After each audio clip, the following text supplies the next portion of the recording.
So the million dollar question with Washington is, will Washington enter this war, and in what capacity will Washington enter?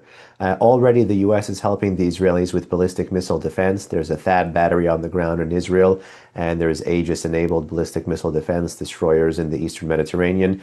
These, in addition with Israel's well-layered air and missile defense system, are helping to track, detect, and destroy Iran's ballistic missile barrages, of which there have been 11. If the U.S. moves to potentially strike Iran's nuclear program, the attention would be at Fordo, an underground nuclear fuel enrichment plant under 300 feet of rock. The Americans are the only ones with the planes and the heavier bunker buster bombs that could meaningfully damage, if not destroy, this facility.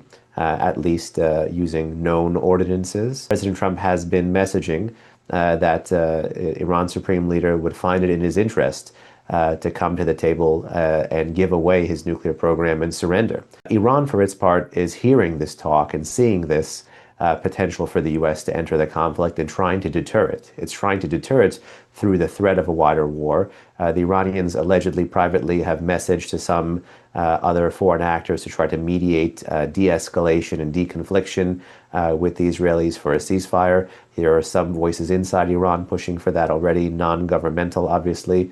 And then publicly, the Islamic Republic is continuing to launch ballistic missile attacks at Israel, 11 rounds of which since the fighting started. And Iran is largely engaging in what we call a counter-value operation, meaning they're targeting civilian population centers largely in a bid to erode the will of the Israelis to fight. And then finally, there's Israel itself, which is continuing its stunningly successful hybrid military and intelligence campaign against the Islamic Republic. They've gone after high-value targets like the Islamic Revolutionary Guard Corps Brain Trust, and they continue to go after the seconds-in-commands who have been promoted.